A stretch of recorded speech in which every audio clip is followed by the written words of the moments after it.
Guys, do you know what is nursing diagnosis? मुझे एक student का कमेंट आया था कि नर्सिंग डायग्नोसिस कैसे बनाते हैं। Okay, so let's start today's topic. Welcome to you all. आज का टॉपिक है हमारा नर्सिंग डायग्नोसिस। बहुत इंपॉर्टेंट टॉपिक है। This is very important topic for us and it is also important for the exam purpose. Exam में सबसे ज़्यादा पूछने वाला जो क्वेश्चंस है वो यही है, हमारा नर्सिंग डायग्नोसिस को हम कैसे बनाते हैं।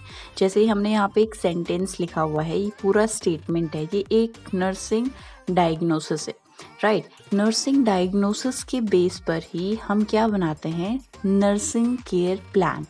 ठीक है, हम बनाते हैं नर्सिंग केयर प्लान, जो कि हमारा एक टेबल फॉर्म में बनता है नर्सिंग केयर प्लान, जिसे हम बनाते हैं। ठीक है, these are very very important for us. बहुत ज़्यादा इम्पॉर्टेंट है टॉपिक। ये टॉपिक बच्चों को इतनी आसानी से समझ में भी नहीं आता है कि कैसे हमें डायग्नोसिस बनाने हैं और कैसे हमें इसे कोलरेट करके पढ़ना है। ठीक है, तो मैं आपको इस वीडियो में अच्छे से समझाने की कोशिश करूँगी, तो आप वीडियो को बिल्कुल भी स्किप मत करना कि कैसे कैसे हम इसे बनाते हैं। देखिए, जैसे इसमें एक स्टेटमेंट है, altered body temperature related to disease condition as evidence by taking temperature. Temperature है इसमें, एक में है टेकिंग टेम्परेचर, दूसरा है ऑल्टर्ड बॉडी टेम्परेचर। दोनों सेंटेंसेस में यहाँ पे दोनों जगह पे हमारे टेम्परेचर दिख रहा है। तो कैसे हम टेम्परेचर को इस तरीके से कोरिलेट, जैसे देखो हॉस्पिटल में बहुत सारे पेशेंट्स होते हैं, बहुत सारे पेशेंट्स। ठीक है, कॉमन एक जो है वो है फीवर। ठीक, फीवर हमें बहुत ज़्यादा आता है, बच्चों को, बड़ों को, हर कोई, किसी भी टाइप, कोई भी डिजीज़ कंडीशन है, उसका जो पहला हमारा एक साइन कह लो तो वो क्या होता है, हमारा फीवर होता है। ठीक है, फीवर होता है तो देखो इसमें क्या है, ऑल्टर्ड बॉडी टेम्परेचर। बॉडी का टेम्परेचर ऑल्टर्ड है, या तो टेम्परेचर इंक्रीज है या तो टेम्परेचर क्या है, डिक्रीज है। तो इसीलिए हम उसको बोल रहे हैं ऑल्टर्ड बॉडी टेम्परेचर।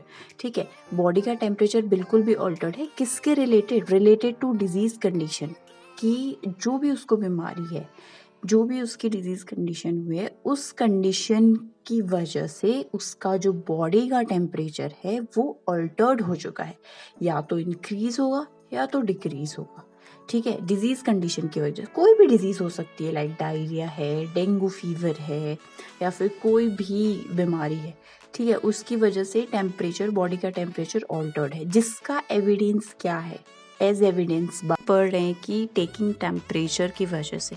ठीक है, एविडेंस निकालना है हमें। एविडेंस क्या है उसका, कि हम उसका टेम्परेचर ले रहे हैं, या तो टेम्परेचर बहुत ज़्यादा है, 101 है, 102 है, तो उसके बॉडी का जो टेम्परेचर है वो पूरा अल्टर्ड हुआ है बीमारी की वजह से, डिजीज़ कंडीशन की वजह से, जिसका प्रूफ क्या है, हम टेम्परेचर लेके ये बात जान रहे हैं। This is a very common, क्योंकि फ़ीवर पे हम बहुत कॉमन बनाते हैं, सबसे ईजीएस्ट यही हमारा सबसे फर्स्ट डायग्नोसिस यही बनता है फ़ीवर पे, जिसे बाद में हम कैसे बनाते हैं, नर्सिंग केयर प्लान, जैसे मैंने पहले भी बताया था टेबल फॉर्म में बनता है, वो हम नेक्स्ट वीडियो में फिर से पढ़ेंगे।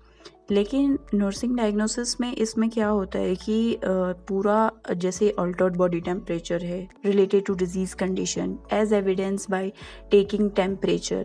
ठीक है, हमें इसमें क्या करना होता है, एक तरीके से हमें रिलेट, किसकी वजह से, किस बीमारी की वजह से कौन सा आपको सिम्टम दिख रहा है, जिसका एविडेंस क्या है, आपको वो सिम्टम कैसे पता चला, तो आपको उसका प्रूफ देना पड़ता है। ठीक है, ये आपको रिलेट करके पढ़ना पड़ता है, रिलेट कर कर ही डायग्नोसिस बनाए जाते हैं। इसी के बेस पे हम केयर प्लान देते हैं। नर्सिंग डायग्नोसिस हम बनाते हैं, उसके बाद हम इसमें क्या करते हैं, नर्सिंग पेशेंट को केयर बनाते हैं।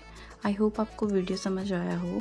तो अगर कोई भी क्वेरी है तो प्लीज़ मुझे कमेंट करके बताना।